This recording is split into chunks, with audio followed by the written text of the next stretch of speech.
2000년 8월 쿠르스크가 물속에 가라앉고 전세계가 이를 애도할 것이다. 2001년 9월 미국 형제들이 철로 만들어진 2마리의 새에게 공격당할 것이다. 숲을 안에서 늑대들이 울부짖고 무고한 피가 분출될 것이다. 2020년 미국 대통령이 미스터리한 병에 걸릴 것이다. 과거 이 같은 예언을 한 여성이 있습니다. 지구 역사상 수많은 예언가들이 있었지만 그 중에서도 바바방가는 노스트라다무스 이후 최고의 예언가 중 하나로 꼽힙니다. 그녀는 불가리아 태생의 노인으로 폭풍에 휩쓸린 후 시력을 잃었지만 과거와 미래를 보는 능력을 얻었다고 주장하는 예언가입니다. 여느 예언가들의 예언이 그러하듯 그녀의 모든 주장들이 실현된 것은 아닙니다. 바바방가의 추종자들은 그의 예언 적중률을 85% 정도로 분석하고 있는데요. 그녀의 예언들이 사람들의 이목을 집중시키는 것은 실제로 굵직한 사건들을 적중시킨 바 있기 때문입니다. 그의 예언 중 가장 유명한 것은 2001년 미국 뉴욕에서 발생한 9.11 테러를 무려 12년 전인 1989년 언급한 일입니다. 바바방가는 당시 미국 형제들이 철로 만든 새의 공격을 받아 추락할 것이라는 말을 남겼는데 이 발언에 미국이 명시됐으며 철로 만든 새는 빌딩과 충돌한 항공기를 의미하고 있습니다. 2020년 미국 대통령이 미스터리한 병에 걸릴 것이라고 말했는데 실제로 도널드 트럼프 미국 대통령은 코로나19 확진 판정을 받고 치료를 받았습니다. 그녀가 살아생전 남긴 예언은 아직도 남아있습니다. 특히나 2010년에 인공태양으로 지구의 밤도 비출 수 있게 된다는 예언을 했는데요. 실제로 현재 인공태양 기술은 대한민국을 포함한 세계 각국에서 개발에 추진하고 있으며 대한민국은 예언보다 50년 빠른 2050년 상용화를 목표로 하고 있습니다. 또한 대한민국은 2020년 11월 세계 최초로 핵융합 유지시간 20초를 돌파한 나라이기도 합니다. 이런 그녀가 주장한 예언 중에 사망 전 남긴 2021년 예언이 눈길을 끌고 있습니다. 최근 영국 매체 더 선은 1996년 75세의 나이로 사망한 바바방가의 2021년 예언이 새해를 맞아 재조명되고 있다고 보도했습니다.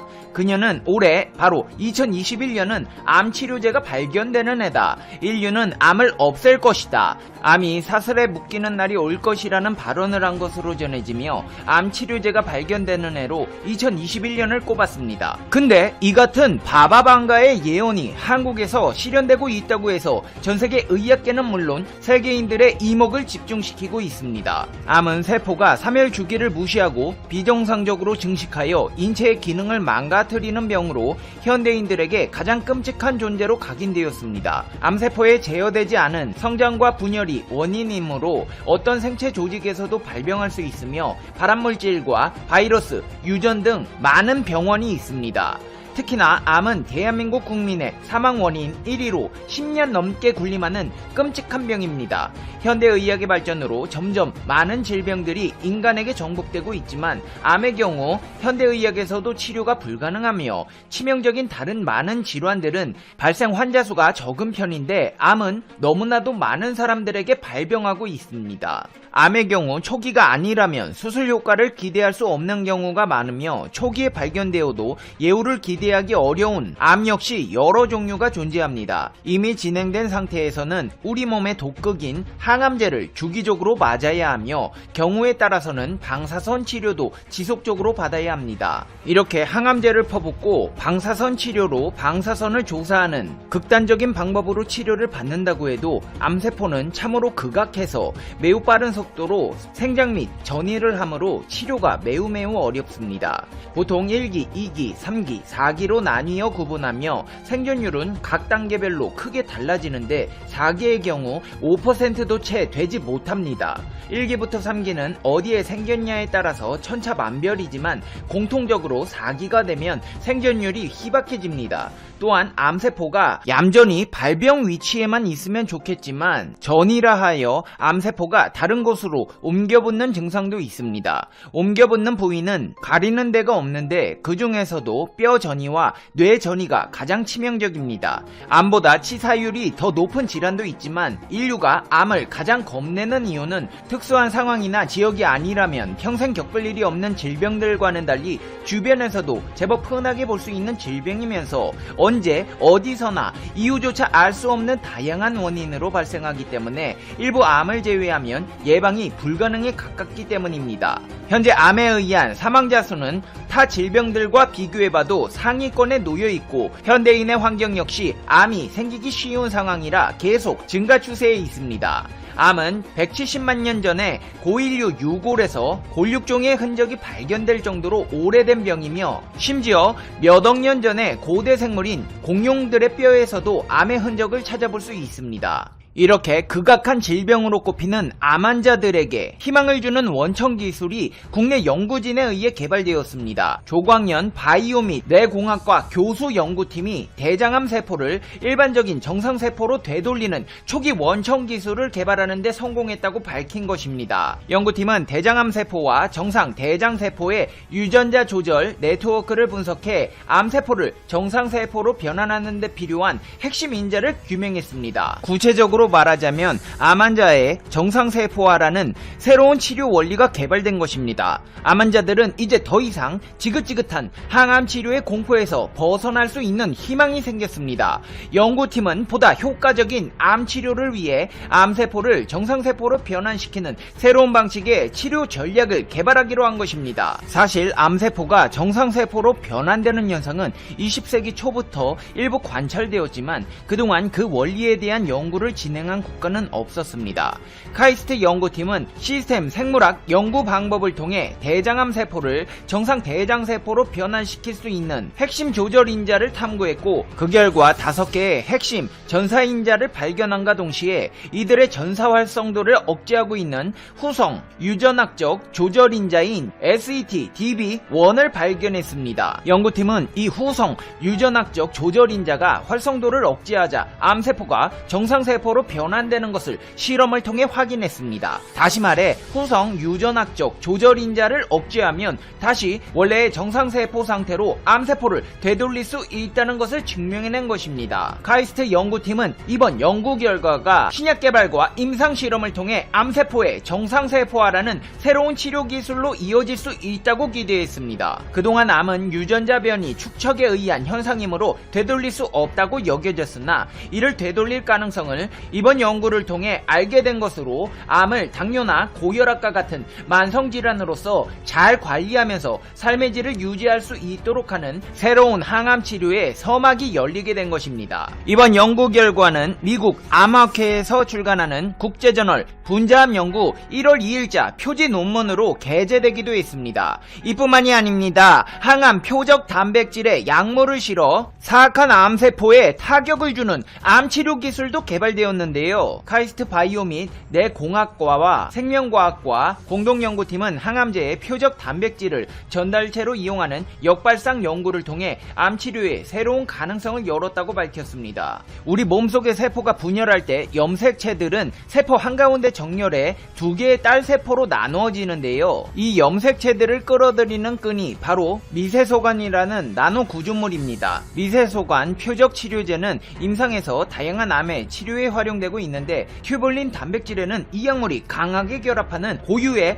결합자리가 여러 존재합니다. 연구팀은 이 점에서 착안해 표적물질인 튜블린 단백질을 약물 전달체로 사용한다는 아이디어를 세계 최초로 구현해냈습니다. 이는 항암제마다 적합한 전달체를 찾아야 했던 기존의 어려움을 해소해주는 것으로 TNT가 미세소관을 표적으로 하는 모든 약물을 탑재할 수 있는 잠재력을 가진 만능 전달체라는 점에서 착안해 도세탁셀, 라우리말라이드, 모노메틸, 아우리, 스타틴 등 3종의 약물이 TNT에 탑재하는데 성공했습니다. 연구팀은 특히 항암제가 탑재된 TNT가 암세포에 들어가 뛰어난 항암 및 혈관 형성, 억제 효과를 보인다는 점을 세포 및 동물 대상 실험을 통해 확인했습니다. 이는 지금까지 학계에 보고되지 않은 완전한 새로운 방식의 약물 전달체를 구현한 것이며 다양한 항암제들의 시너지 효과를 기대할 수 있는 플랫폼 전달체가 될 것으로 기대되고 있습니다. 지긋지긋한 암을 뿌리채 뽑아버리기 위한 대한민국의 위대한 발걸음은 여기서 그치지 않습니다. 식도에서 위로 이어지는 소화관 중 두 기관에 경계부에 발생하는 암을 위식도 경계부 선암이라고 하는데 발생 위치가 위와 식도 사이로 다소 모호해 위암으로 봐야 할지 식도암의 일종으로 판단해야 할지 논쟁이 분분합니다. 우리나라에서는 좀처럼 보기 어려운 암이었으나 최근 세계적으로 급격히 증가하며 국내에서도 발견 횟수가 늘어나고 선언하고 있습니다. 위식도 경계부 서남은 그동안 생물학적 배경과 분류, 표준치료법, 병기 설정 등이 명확히 정립되지 않아 치료법 발전이 더딘 상황으로 수술적 치료에서도 일반적인 위암 수술보다 까다롭고 난이도가 높은 것으로 알려져 있는데요. 서울대 연구팀의 연구 결과 위식도 경계부 서남은 크게 위암의 성격을 가진 위식도 경계부암과 식도암과 유사한 위식도 경계부암으로 구분할 수 있다는 것이 밝혀졌습니다. 이를 바탕으로 각자의 최적화된 치료 전략을 연구 및 개발을 한다면 그간 예후가 좋지 않던 위식도 경계부 서남의 치료법 발전에 진전이 있을 것으로 예상되고 있습니다. 암 정복을 위한 대한민국 연구진의 힘찬 발걸음은 2021년 암 환자들에게 새로운 희망으로 다가오고 있습니다. 이제 페페TV의 결론입니다. Conclusion. 페페TV. 음모론이나 예언가들의 주장에는 신빙성이 없으나 바바방가의 주장이 사실이라면 그 주인공은 대한민국이 될 것으로 보입니다. 지금도 병상에서 고생하고 계신 환자분들, 대한민국 의료연구진에서 최선을 다해 연구에 임하고 있습니다. 희망찬 마음으로 항상 긍정적으로 기쁜 생각, 행복한 생각만 하시면서 치료 받으시다 보면 곧 개발될 암세포, 정상세포 되돌리기 기술로 건강을 되찾을 날이 올 것이라고 믿습니다. 모두 힘내세요. 페페TV 시청자 여러분은 어떻게 생각하세요? 페페TV는 여러분의 생각. 현재 아시아를 대표하는 3개국을 뽑는다면 한국, 중국, 일본이 될 겁니다. 3개국은 2008년부터 한중일 정상회의를 매년 개최해왔습니다. 이 회의는 동아시아의 평화와 안정에 기여하고 경제협력 및 관계 개선 등의 강화를 목적으로 하고 있습니다. 개최지는 매년 돌아가면서 맡고 있습니다. 올해는 한국에서 열릴 차례입니다. 한국 정부는 회의를 연내 서울에서 개최하기 위해서 추진하고 있죠. 그런데 변수가 생겼습니다. 일본이 불참을 선언한 것입니다. 지난 12일 교토 통신에 따르면 일본 정부는 강제 동원 문제에 대한 수용 가능한 조치가 없으면 참석하지 않겠다는 입장을 밝혔다고 합니다. 사실 이번 한중일 정상회담은 그 어느 때보다 중요한 의미가 있었습니다. 코로나19와 경제위기라는 세계 당면 과제를 극복하는 데 포커스를 맞추고 있기 때문입니다. 일본의 불참 소식에 이낙연 민주당 대표가 관련 입장을 밝혔습니다. 일본은 세계 지도 국가 중 하나인데 스가 총리의 태도가 지도 국가에 어울리는지 의문이다. 총리의 리더십을 기대한다. 스가 총리의 이런 태도는 자신에게 긍정적인 영향을 줄 수 있을까요? 스가가 총리가 된 지 한 달여가 지났습니다. 현재 그 일본의 인기는 어느 정도일까요? 시작은 굉장했습니다. 지난달 16일 출범 이후 주요 언론사들의 여론조사에서 70%대의 높은 지지율을 보였습니다. 그런데 출범 한 달여 만에 지지율이 급락세를 보이고 있습니다.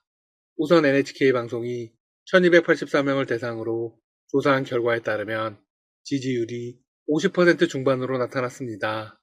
여론이 돌아서고 있는 가장 큰 이유로는 최근 일본 사회에서 논란이 되고 있는 일본 학술회의 회의원 임명 거부가 영향을 준 것으로 분석되고 있습니다. 스가 총리는 최근 학술회의가 추천한 후보 105명 중 정부 정책에 반대 의견을 표명한 적이 있는 6명을 이 단체의 회원으로 임명하지 않았습니다. 학문의 자유침해 논란을 불러일으켰죠. 학술회의는 총리 산하 기관이지만 독립적으로 활동한다고 관계법령에 규정되어 있습니다. 아베 총리 때부터 지적되어 온 코로나19 대처에 대해서도 많은 불만이 있었습니다. 스가 정부는 지난 1일부터 중장기 체류 자격을 가진 외국인에게 코로나19 관련 입국 제한 조치를 완화했습니다. 이에 59%가 너무 빨랐다며 부정적인 의견을 보였습니다. 더욱이 최근 스가 총리는 국제적인 망신을 당하기도 했습니다. 세계적인 조롱은 물론이고 일본 국민들도 부끄러워서 숨고 싶은 일이 있었습니다. 트럼프 미국 대통령 부부에게 영어로 전한 몇 줄의 코로나19 감염 위로 메시지가 세간의 구설수에 오른 것입니다. 한 나라의 정상이 구사했다고 보기에는 영어의 수준이 너무 형편없이 낮았다는 것입니다.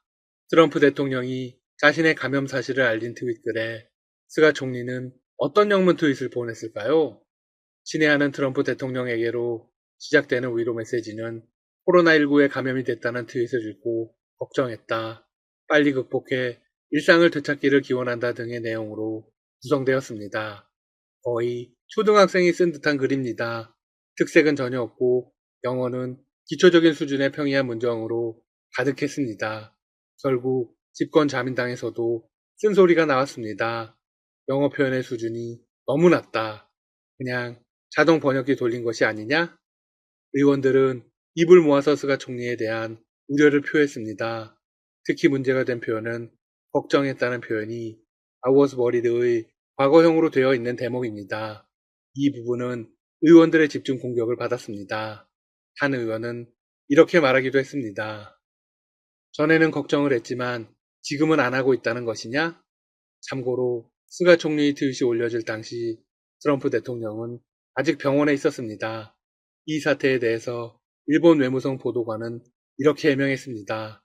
필요시 총리에 대해 영문 번역을 지원하고 있지만 이번 일은 경위를 파악하지 못하고 있다. 이와 관련해서 일본 언론들도 비판 기사를 대대적으로 내보냈습니다. 한편 일본과 베를린 소녀상과의 관련해서도 대립하고 있는 상황입니다. 현재 독일은 소녀상의 철거를 백지화한 상황입니다. 소녀상을 없애려던 일본의 야욕이 수포로 돌아간 것이죠. 일본은 정부 차원에서 독일을 압박했던 것으로 전해지고 있습니다. 결국 스가는 한국에게 1패를 기록했습니다. 그런데 소녀상을 지켜낸 건 시민단체들과 교민들이었습니다. 정부는 별다른 행보를 보이지 않았죠. 그런데 이재명 경기도지사가 독일 베를린 시장과 밑에 구청장 앞으로 평화의 소녀상 철거 입장 철회를 요청하는 서한을 보냈습니다. 이 지사는 같은 날 자신의 페이스북에 올린 서한문에 이렇게 밝혔습니다. 베를린시가 최근 한독 양국 시민들의 노력으로 설치된 평화의 소녀상에 대한 철거 방침을 밝힌 데에 대해 저는 대한민국 경기도민을 대표하는 경기도지사로서 우려를 표한다. 만일 평화의 소녀상이 철거된다면 전쟁 범죄와 성폭력의 야만적 역사를 교훈으로 남겨 항구적인 평화를 정착시키고자 염원하는 한국인과 전 세계의 양심적인 시민들에게 실망감을 안겨주게 될 것이다. 당국의 철거 허가가 일본의 노골적인 외교적 압력이 있은 뒤에 번복되는 것은 독일과 오랜 친선 우호 관계를 맺어온 한국인들에게 커다란 상처가 아닐 수 없다. 일본은 세계 곳곳에 세워진 소녀상이 반일 국수주의를 부추기는 도구라고 주장하고 있습니다. 하지만 소녀상의 어떤 면을 반일주의나 국수주의라고 할 수 있을까요? 일본은 절대로 납득할 만한 답을 내놓지 못할 것입니다. 이 도지사는 독일이 과거사를 진정으로 사죄하고 그 책임을 철저하고 지속적으로 이행하는 모습에 존경심을 갖고 있다고 했습니다. 그리고 일본에게도 과거사를 사죄하고 제대로 청산하라고 촉구했습니다. 앞으로 한국과 일본의 관계는 어떻게 될까요? 스가 총리의 행보에 대해 한국 언론들은 징용군과 위안부 문제로 촉발된 한일 관계의 악화에만 주목해 앞으로도 나아지지 않을 것이라고 해석하는 경향이 있습니다. 하지만 세밀하게 따져보면 꼭 그렇지는 않습니다. 스가 총리가 아베 총리와 겉으로는 비슷한 듯 보이지만 속내는 차이가 있기 때문입니다. 그 증거로 스가 총리가 취임한 이후 위안부 문제를 한 번도 거론하지 않았다는 걸 들 수 있습니다. 또한 한중일 정상회담을 앞두고 불참 이유를 이렇게 들었습니다. 친일철 죽음 재산을 현금화하면 한일 관계가 엉망이 될 것이며 정상회담은 보이콧할 생각이다. 이를 반대로 생각하면 친일 주철금의 현금화만 하지 않으면 대화가 가능하다는 암묵적인 입장을 제시한 것이기도 합니다. 실제로 친일 주철금 현금화가 멈춰서 있었던 지난 한 달 동안 한일 정상 간의 전화통화와 비즈니스 입국 허용, 입국시 격리 조치 해제 등의 협의가 이루어지기도 했습니다. 게다가 스가 내각은 경산성 중심의 관료들을 모두 밀어냈습니다. 작년 수출 규제 조치를 기획하고 입안했던 인물들이 모두 나가떨어진 것입니다. 이는 아베 전 총리와 확실한 차별점이라고 볼 수 있습니다. 물론 당장 한일 관계를 복원하는 건 어렵습니다. 하지만 스가 총리가 아베 전 총리와 똑같은 노선을 걸을 거라고 보기도 어렵습니다. 앞으로 정부의 외교적 노력을 계속 지켜보겠습니다. 지금까지 닥터시사TV였습니다. 여러분 시청해주셔서 감사합니다. 구독과 좋아요 부탁드립니다.